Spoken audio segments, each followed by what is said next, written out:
an IB learner school, and we have an IB learner profile.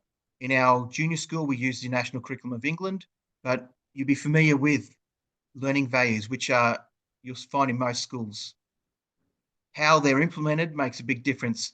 How are they truly in the classroom? Do the children identify them? Does the teacher give feedback relating to them? Do they give dojo points in relation to them? Is this what's ruling or the goals of our behavior and so forth? This is what we have at the moment. And what the children did was design a character and a name so that we could easily remember them and the younger children could relate to them more. In our school, we have been implementing these for over the last 12 months, and we know we need to keep going with this, to keep pushing and keep deeply implementing it into everything we do. Our feedback policy relates to this, and it's very important. So that's an example of the holistic learning, and this is also extremely important to phys ed and to sports and to how we reward children or what we acknowledge feedback given. So when we give feedback, we can give feedback on the content or what we want the children to do. So in PE, for example, so we're learning striking, and you've gone through the correct process for striking and given some feedback. Yeah, you give feedback on the striking motion, how they're holding the bat and so forth, but also this is about how we're learning, and these can tie in with the feedback. Right, from a chapter 4 in a health and wellbeing book, which is there. Let me just go back. There we go. Health and wellbeing in childhood. The physical dimension is significant within children's learning because it offers powerful and meaningful connections across all learning and development areas. The social cultural perspective, which is that inclusive nature, suggests that the curriculum ought to be connected to the child's world and everyday interests. And we see that when teachers are planning with what's going on in the world that's relevant, with what the children are interested in, such as Harry Potter and things like this. Since children have a natural play structure, learning through movement heightens their interest. And this is the important factor that all teachers need to understand and need to use. Not just the PE teachers who truly believe in it, but everyone. Everyone needs to exploit. Everyone needs to think through the mind of a child and realize just how energetic they are and the balance they need and how fun learning can be through movement. Here is what we call layers of learning, which isn't, a lot of schools have this, but again, it relates to reflection. It can be reflective for teachers, and we use with the pupils at our school.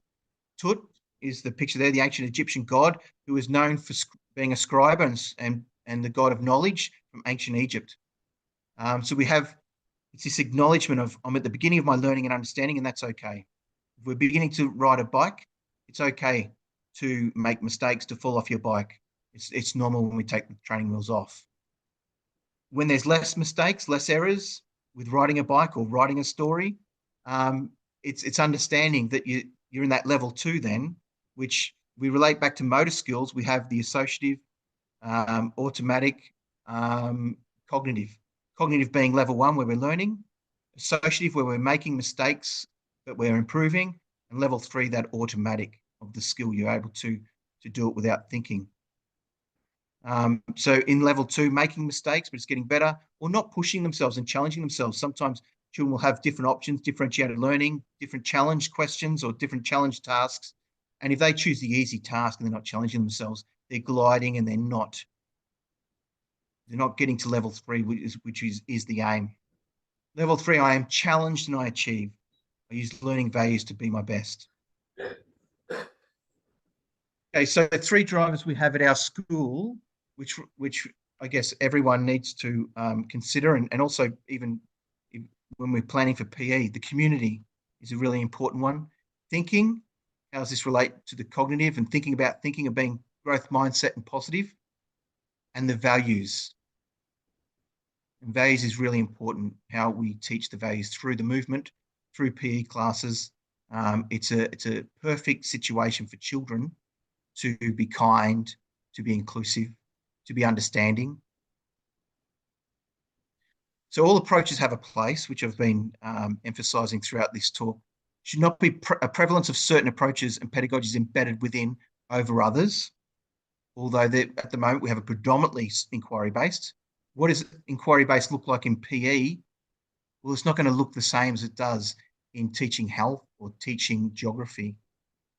But we still have our basic or basis of where the children have to learn, and we may, when we're demonstrating, use that behavioural approach and chalk and talk, but it's only short, and we get the children out practicing the skills in a fun, inclusive manner through games and so forth. Curriculums for geography, history, health and science all privilege inquiry-based and student-centered teaching and learning. So when we have our learning journeys, our themed interconnected units, these are the subjects that work well with inquiry-based learning. And I think all teachers need to have a good understanding of that. If we try to teach maths through only inquiry-based learning, are they going to learn their times tables? Are they going to have a good understanding of the fundamentals? Initial instruction when dealing with new information should be explicit and direct. So behavioral is important. Maths, the research clearly shows that teacher-directed learning is better suited. Needless to say, these basic skills must be firmly in place before students can approach problem-solving questions with any degree of competence. We see that in times tables. Teachers will say they don't know their times tables, therefore they can't do their long multiplications. There's certain fundamentals that children need to develop. Reading is another one. If they don't know their phonics, they're not going to be able to develop their reading. They're not going to be able to go to the library and enjoy all the wide variety of books if they haven't got those fundamentals. So there is a place, when I see phonics being taught in the school, there is a place for the children just to repeat after the teacher, to practice. If you're learning a different language, there's a place to practice and repeat after the teacher. We don't throw the baby out with the bathwater. And I think it's important that all teachers have that understanding. So good teachers select, mix and match and combine teacher-centered and student-centered instructional techniques. So why do we do? I said before about reflecting. Why do we do what we do? What works well in our school? Is a curriculum reform? Are we changing to make an improvement, or is it change for change's sake, which is curriculum change? And you may have seen that already, where we change things and you go, do you know what? It was better the way we did it last year. What best suits your context? And especially with international schools, the context is very different. Know your areas of curriculum and which approaches, models, programs, and pedagogy best suits that. We don't want to throw the baby out with the bathwater. Okay. This video here, I'll just quickly share that in Singapore, it was looking at them being world leaders in education, but also looking at the other side of it, where some children have had social and emotional mental health issues, where one boy being interviewed by the lady, spoke about how he's got 2 hours homework and all he wants to do is sleep. So it's finding that balance. And it's about how important well-being is. And we all know, it's about quality rather than quantity with the homework. Literature suggests there is global significant ambiguity surrounding the definition, usage and function of health and well-being in the public policy realm and in the wider world. Quality physical education to enable holistic health is complex and multifaceted, is heightened by many associated discourses, which we'll touch on, and there's practitioner confusion also with that. Classroom teachers are today required to be health and well-being experts. All classroom teachers are health and well-being experts, but they're not regarded as being PE experts, which is a paradox and counteracts the premise of this book. To be a health and well-being expert, one must also be an expert in the physical dimension. If you're teaching early years, 3, 4, 5, 6-year-olds, even right up to 11-year-olds, even up to 15-year-olds, you can't say, oh, that's not me, that's not my strength, PE, because that's not developmentally appropriate for the people you're working with. Movement is an important vehicle for children to learn, and so that it shouldn't be tolerated. They need to be confident and competent, and this begins at university and the expectations.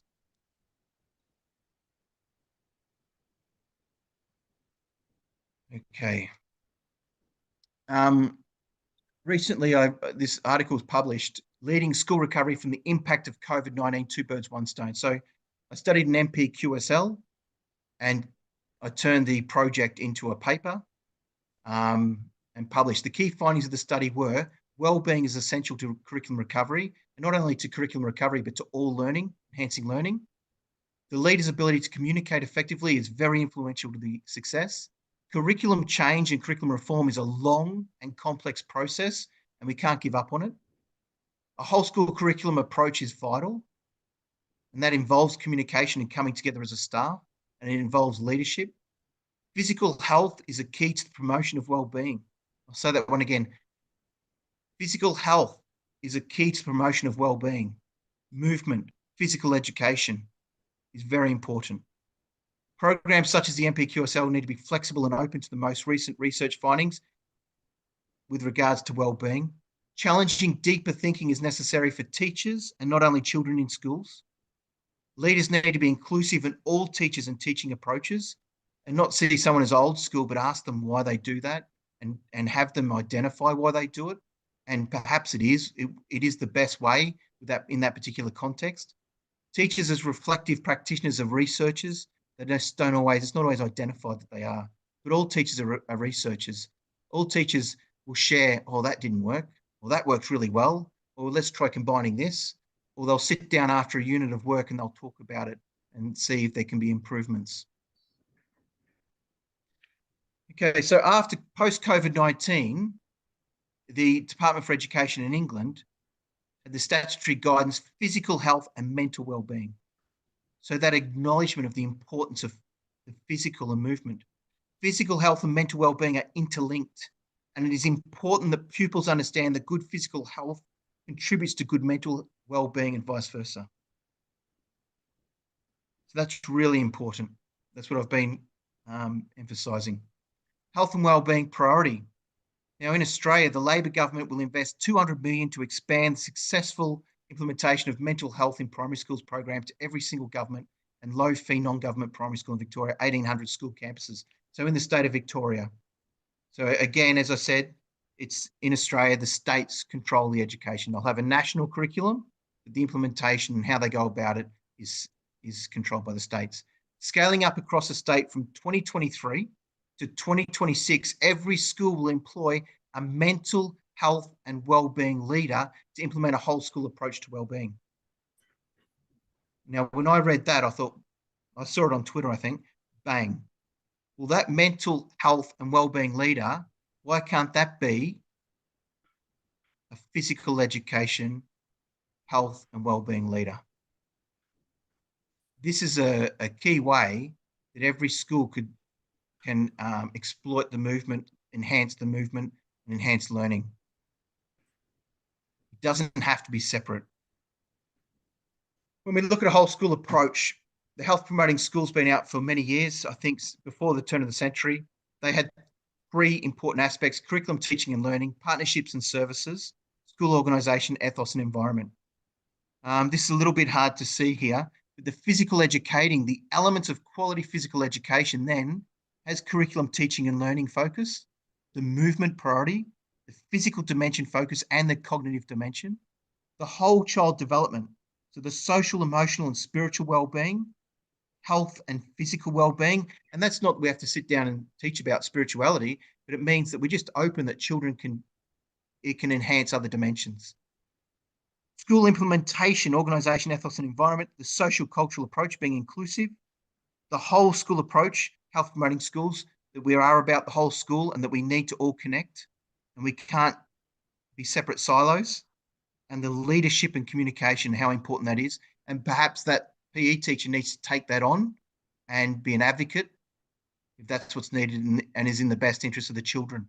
And community, the strength-based partnerships, collaboration, and also services. So if your school doesn't have space, perhaps what I did at one school in Queensland was we didn't have much space at all, but we had connections with the local rugby school, which was about 600-700 meters down the road, and we could walk safely there. We'd use it for lunchtime play a few times a week during the week, and also when we needed to do activities that involved more space, we could also use that. So many schools have great partnerships, and this is something that has to be rebuilt after COVID-19. And as you can see in Dulwich College Singapore, there's great partnerships happening with things like what's going on today.